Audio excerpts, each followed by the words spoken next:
Hello दोस्तों, आप सभी का स्वागत है साइन एकेडमी पर। तो दोस्तों, आज हम बात करेंगे व्याख्यान कौशल के बारे में। व्याख्यान का मतलब है जब हम अपना प्रस्तावना या प्रश्न पूछ लिए होते हैं तो उस समय हमको प्रकरण को समझाने के लिए अपना एक स्पष्टीकरण या व्याख्यान देना होता है बच्चों के सामने, यानी कि छात्र और छात्राओं के सामने, जिससे कि वह उस प्रकरण को समझ सकें। तो यहाँ पे भी सबसे पहले हम लिखेंगे पर्यवेक्षक का नाम, फिर लिखेंगे कौशल का नाम, फिर एक-एक करके हम एक कॉलम बना लेंगे, दिनांक, विषय, कक्षा, वर्ग, कालांश, अवधि वाली। और इसमें यहाँ पे अवधि होगी 6 से 12 मिनट की अवधि रहेगी। कितना? 6 से 12 मिनट। यहाँ पे भी हम लिखेंगे प्रकरण। प्रकरण है हमारा हुमायूं। हम आपको बता चुके हैं कि प्रकरण तभी लिखते हैं जब प्रस्तावना के प्रश्न में प्रकरण निकल जाते हैं, और वहाँ पे जब प्रकरण निकल जाता है और जब हम उद्देश्य कथन करते हैं तभी हम अपना प्रकरण लिखते हैं। आइए चलिए इसके घटकों को समझते हैं। तो सबसे पहला ही है उपयुक्त प्रारंभिक तथा समापन कथनों का प्रयोग।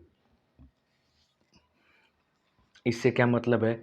इससे मतलब है कि जब भी हम व्याख्यान करें, व्याख्यान के आरंभ में, व्याख्यान का जब हम शुरुआत करें, तो उस समय एक हम ऐसी बातों को रखें कि जैसे कि बालक के मन में उस प्रकरण के प्रति थोड़ा इच्छा या जिज्ञासा जागरूक हो जाए, जिज्ञासा बने, जिससे कि छात्र या छात्रा उस आपके कथन को ध्यान से सुने।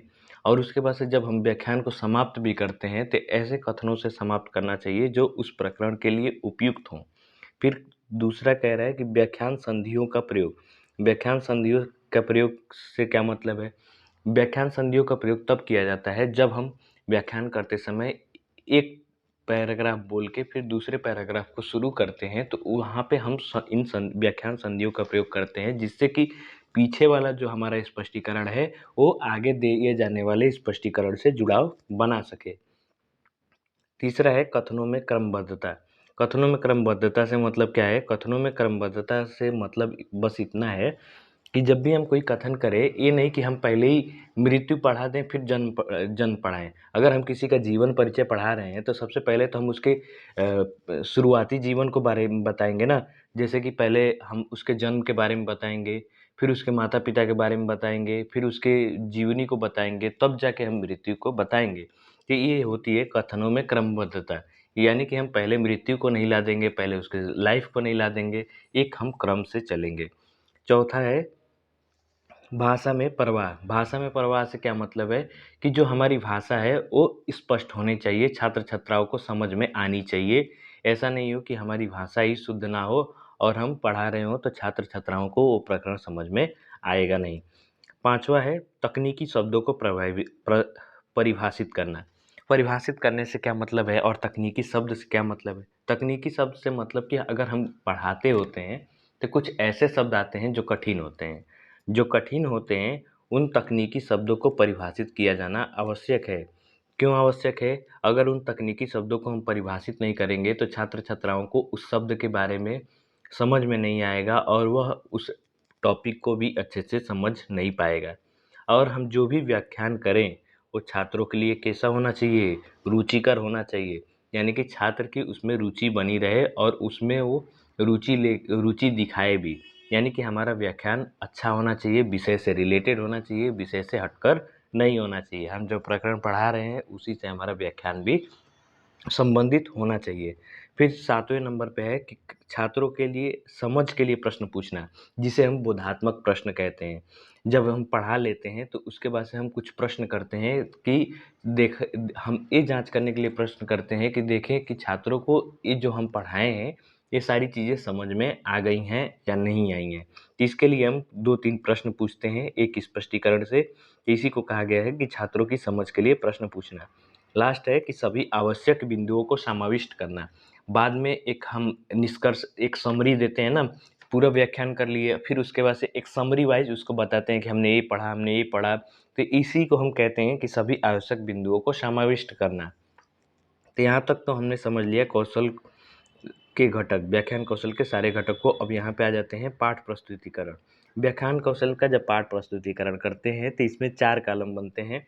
एक है क्रम संख्या, स्लैश शिक्षण बिंदु। हम इस कॉलम में दो चीज़ों को लिख लिए हैं, क्रम संख्या और शिक्षण बिंदु को यहाँ पे। फिर है छात्रा अध्यापक कथन या क्रियाएं। यहाँ पे छात्रा अध्यापक और छात्रा अध्यापिका दोनों ही हो सकता है, छात्रा अध्यापिका भी यहाँ हो सकता है। और यहाँ पे जो है, यहाँ पे ऐसे ही है, तो यहाँ पे छात्र कथन और क्रियाएं हैं। फिर लास्ट में है श्यामपट्ट कार्य। श्यामपट्ट कार्य में क्या लिखते हैं कि हम जो श्यामपट्ट कार्य करने वाले हैं वो यहाँ पे श्यामपट्ट कार्य वाले कॉलम में लिखा जाता है। तो यहाँ पे सबसे पहले हम विकासात्मक प्रश्न पूछते हैं। सबसे पहले हम पूछेंगे विकासात्मक प्रश्न, वही प्रस्तावना वाले प्रश्न से ही लगभग मिलता जुलता होता है, और यहाँ पे भी हम एक समस्यात्मक लाके अपनी व्याख्यान को, स्पष्टीकरण को शुरू करते हैं। तो सबसे पहला क्वेश्चन है हमारा, मुगल वंश की स्थापना किसने की? तो उत्तर में आएगा बाबर ने। दूसरा क्वेश्चन है, बाबर का उत्तराधिकारी कौन था? हुमायूं। तो हुमायूं के बारे में आप क्या जानते हैं? तो यहाँ पे आ गया समस्यात्मक। अब हम शुरू करेंगे। यहाँ पे हमको पहले तो यहाँ लिखना है, पहला क्रम है इस स्पष्टीकरण का, और इसका शिक्षण बिंदु है हुमायूं, या हम इसको लिखेंगे हुमायूं का संक्षिप्त परिचय। हुमायूं का संक्षिप्त परिचय हम लिख सकते हैं, या बस हुमायूं का परिचय ऐसे लिख के हम शुरू कर देते हैं। यहाँ पे आप देख सकते हैं कि है हुमायूं बाबर का उत्तराधिकारी था। 1530 ईस्वी में वह मुगल सिंहासन पर बैठा था। इसकी मुख्य कठिनाई दो शत्रु थे, जिसमें गुजरात का शासक बहादुर शाह तथा पूर्वी भारत का शेर शाह मुख्य थे। बहादुर शाह और हुमायूं के मध्य युद्ध हुआ, जिसमें बहादुर शाह की पराजय हुई। तो ऐसे हम पूरा एक स्पष्टीकरण लिख लेते हैं, कम से कम एक पेज का स्पष्टीकरण हम लिख लेते हैं। और सबसे ये जो है ना कि हुमायूं बाबर का उत्तराधिकारी था, यही सब हम यहाँ श्यामपट्ट कार्य में लिखते हैं। अब हुमायूं किसका उत्तराधिकारी था? तो लिखेंगे बाबर का। कब गद्दी पर बैठा? 1530 ईस्वी में। ये सारा श्यामपट्ट कार्य में आ जाएगा। फिर गुजरात का शासक और किसके बीच में युद्ध हुआ? तो यहाँ पे सारा हम लिखते जाते हैं। फिर ऐसे ही जब पढ़ा लेने के बाद से अब इस स्पष्टीकरण से हम बोधात्मक प्रश्न पूछते हैं। यहाँ पे हमने एक स्पष्टीकरण पढ़ाया, और यहाँ पे अब हम बच्चों के समझ को जांचने के लिए कुछ प्रश्न करेंगे। जैसे हुमायूं गद्दी पर कब बैठा? तो छात्र बताता है 1530 ईस्वी में। फिर है हुमायूं को किसने हराया? शेर शाह ने। हुमायूं ने दिल्ली को पुनः प्राप्त कब किया? 1555 ईस्वी में। और छात्र के जो उत्तर होते हैं वो हम श्यामपट्ट कार्य में भी लिखते चले जाते हैं, और उसके दिए गए उत्तर को श्यामपट्ट पर भी लिखते हैं कि बाकी छात्रों को भी वह उत्तर स्पष्ट हो सके। यहाँ तक तो हो गया। अब फिर हम बनाएंगे निरीक्षण तालिका। निरीक्षण तालिका में आपको पता है कि जो कौशल के घटक हैं उन्हीं को लिखा जाता है।